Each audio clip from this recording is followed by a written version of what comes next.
When I try to talk about problems, my partner shuts down and stonewalls me for days, and I've cried in silence while he ignored me for the hundredth time, and now I feel like the villain for finally snapping. My partner and I have been together for 3 years now, living together for 2. For the most part, our relationship is solid. We've both grown a lot and tackled our fair share of everyday issues, splitting chores, differing routines, communication hiccups, financial habits. Most of those were solvable with some compromise, maturity, and honest discussion. I do believe he loves me, and I know I love him. But there's one major issue between us, and it's not getting better. The issue is how he handles conflict, or more accurately, how he shuts down completely when conflict arises. It doesn't matter what the topic is. It could be about how I feel like we've been lacking intimacy lately, or a conversation about the dishes, or even something I'm going through emotionally and just need to talk about.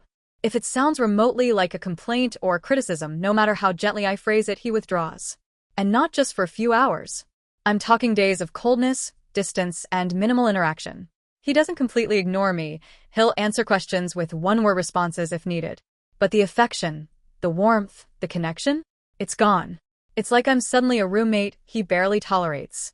I've expressed, so many times, how much this pattern hurts me. That silence isn't space, it's punishment. It leaves me feeling isolated, like I'm walking on eggshells, unsure when it's safe to talk again. I've probably brought this up to him more than 20 times in different ways. I've tried to explain calmly. I've cried. I've written it down. Each time, I've made it clear. I can't do this forever. I cannot live in a relationship where being honest leads to emotional shutdown. Eventually, we had a serious talk about it, one of the few that actually went somewhere. He explained that during moments of confrontation, he feels overwhelmed and doesn't know how to respond. He gets anxious, scared of saying the wrong thing or escalating the situation, so he retreats inward. I can empathize with that, I really can. We all have emotional triggers and reactions that come from past experiences. But I told him that while I understand, the way he handles it isn't working for me. So I offered a solution. I told him, if you feel overwhelmed when I bring something up, that's okay. But please just tell me that.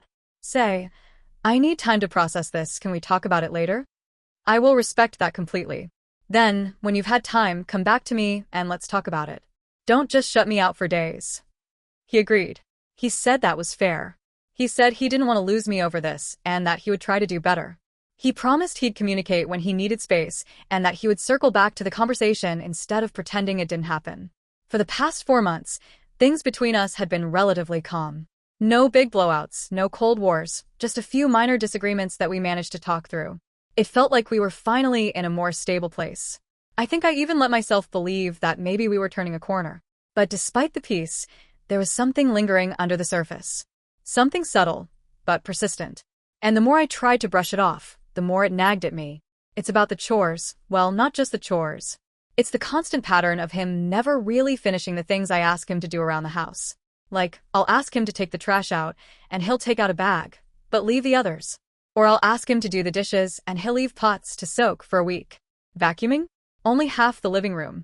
I started by bringing it up casually, just little comments like, hey, you forgot the other half, or can you finish this when you get a sec? Nothing harsh, nothing nagging. But even after several conversations, it didn't change. Eventually, I decided to stop picking up the slack. I thought, maybe if I just left things as they were, he'd notice and take the initiative to finish what he started. That didn't work either. Instead, it became just one more thing for me to manage.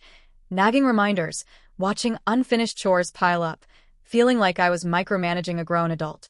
It wore on me. Fast forward to last weekend. I woke up and immediately sensed something was off.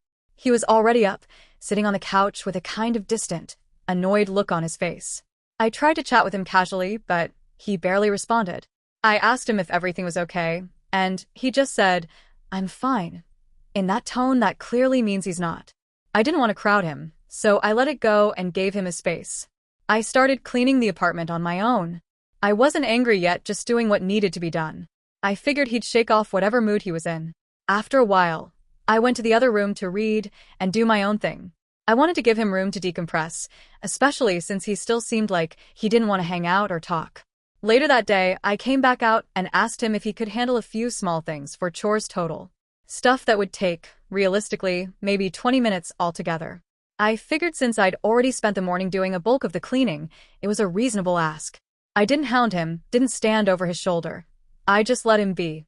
When I came out later that afternoon, almost nothing had been done. Dishes were halfway done, the sink still full. The garbage? Only half of it was out. He'd swept the floor, but literally only one side of the room. It was almost like a parody of effort, like doing just enough to technically say I did it, but not actually finish anything. That's when I felt the frustration finally bubble over. Not just at the half-finished chores, but at the emotional distance he'd kept from me all day. I took a breath, gave myself a moment to cool off, and then came out to talk to him. I tried to be clear, not mean.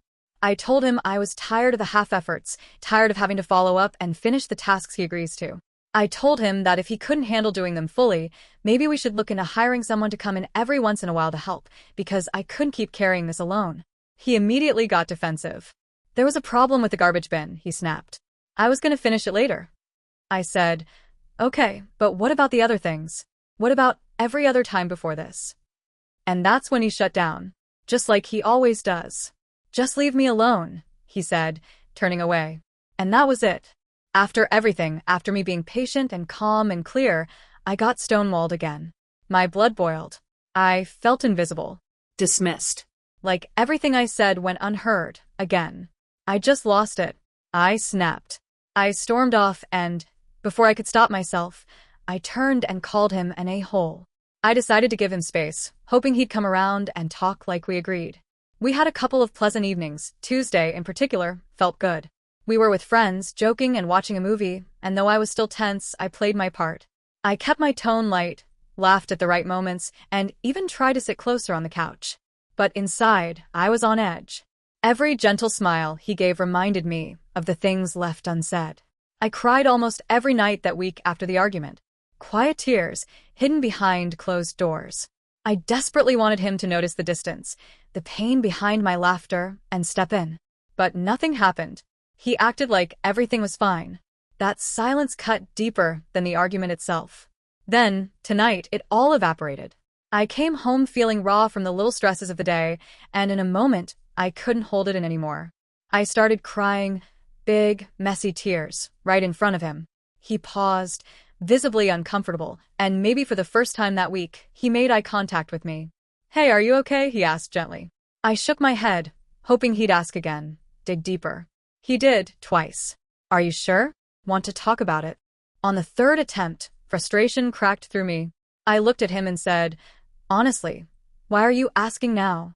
I've been upset all week about what happened, you know why. But every time I bring it up or show that I'm upset, you shut me out. So, what's the point of telling you? You'll ignore it again. That's when he said it. Oh, because you snapped at me a week ago over some stupid chores? I flinched. That's what he thought mattered? Our argument was about chores, again. I paused, took a breath to calm down, then invited the conversation I'd been waiting for. We sat at the table, no distractions, just the two of us. I told him how I felt, hurt, dismissed, and utterly exhausted from trying to connect while he stayed silent. I said, this is more than chores. It's about you shutting me out every time I ask for us to communicate. You promised, remember? That if you needed space, you'd say so, and then come back when you were ready.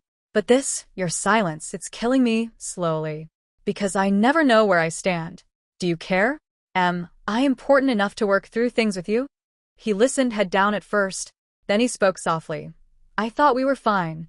We hung out all week. We joked. We watched a movie. I thought after that argument we left it behind. I interrupted, tears in my voice. That's your problem. You thought everything was fine. But actions aren't thoughts. Just because you saw me pretending to enjoy the evening doesn't mean I was okay. I paused, hammering the point home. And I was upset on Tuesday. You noticed me crying, but you didn't ask because we had friends over. You chose not to bring it up. Again. He swallowed and said, I didn't want to blow things up, so I thought, let's wait until you're ready. My voice cracked. So, you won't communicate when I'm upset. You won't when I'm being nice. You won't when I'm mad. You won't when I give you space. You always have an excuse. Then you blame me, saying I look like I'm mad or fine or distant, so I must not want to talk. So, when does it matter? When don't I need to speak up? There was a heavy silence after that. You could hear my words burn across the room. His face was blank, but I saw guilt flicker in his eyes. I kept going. I'm not asking for drama. I want to feel like you see me, like you hear me. I don't need you to fix everything in 5 minutes, but I need you to show up, to hold space for me even when it's messy. He finally spoke. I'm sorry. I see now how this feels. I thought I was giving you space, but I understand how that just felt like being ignored. We talked until late, really talked. He stayed present. He apologized not just in words, but in tone and attention.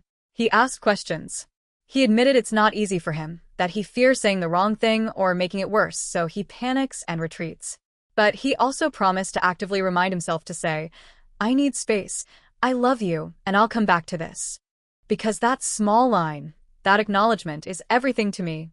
I didn't go into that conversation intending to break up. I wasn't even looking for a fight. I just wanted to feel heard, really heard, for once. But what started as another attempt to explain how much his silence hurt me turned into what felt like the beginning of the end. I've always tried to be patient with him. For 3 years, I've learned to choose my words carefully, time my concerns right, and stay calm even when I'm aching inside. We've talked about this issue, his tendency to stonewall, dozens of times.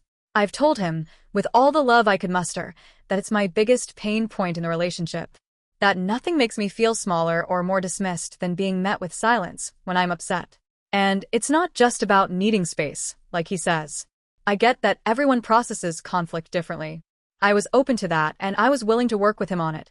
We came up with a system together. If he felt overwhelmed when I brought up an issue, he could just say, I need time, I'll come back to this. I promised not to push or guilt him for that. I told him I'd rather have a delayed conversation than go days feeling emotionally abandoned. That seemed like a fair compromise. He agreed. He promised. But it never stuck. He'd say he understood, that he would try, but then the next time something came up, it was back to the same cold distance. The silence. The minimal interaction. The let's just pretend it didn't happen routine. And every time I waited for him to come to me, I waited just a little longer.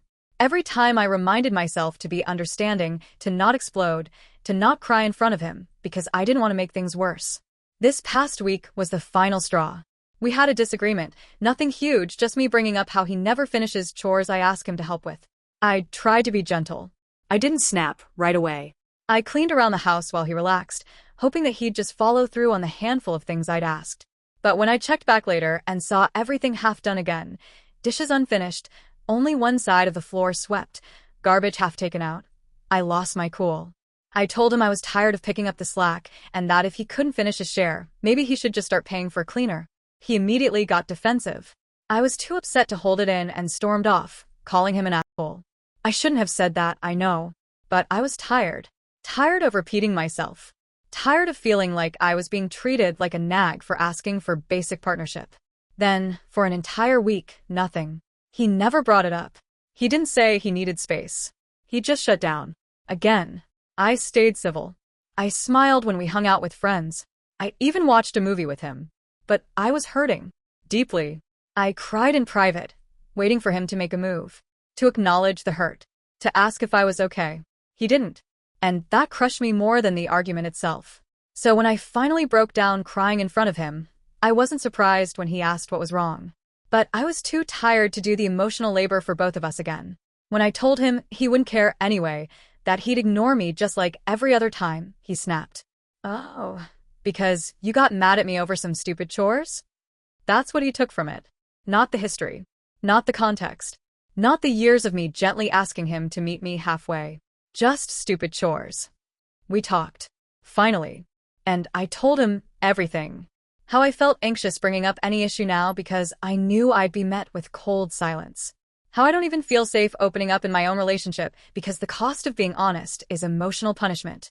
I told him the truth, that I didn't see us lasting another year if this continues. That no amount of good times or love was worth the heartbreak of feeling invisible during the bad ones. He didn't have much to say in return. He admitted his communication hasn't improved. He said if there's nothing he can say to convince me, then what's the point in talking? And just like that, he shut down. Again. That's when it hit me. I wasn't even angry anymore. I just felt empty. I sat with all of it afterward, wondering if I was too harsh, if I'd miscommunicated, if I should have approached him differently. Maybe I did give him mixed signals. Maybe I should have tried again on a different day. But then again, why was it always me who had to try again? Why was it always me navigating his emotions, making space for his shutdowns, cleaning up his messes? I realized I'd been cushioning him from discomfort for 3 years. And in return, I'd absorbed all of mine. I don't regret what I said. I don't regret being honest. Because it was true. I have been patient. I have done the work. And I have been clear about what I need. If that wasn't enough for him to make even small steps forward, then maybe he's not willing or able to give me the partnership I need. And that doesn't make him evil. But it does make him wrong for me. Maybe this isn't the breakup. Maybe it's just the wake-up call. But either way, I know now that I can't keep giving love to someone who sees silence as a solution. I need something more. I deserve something more.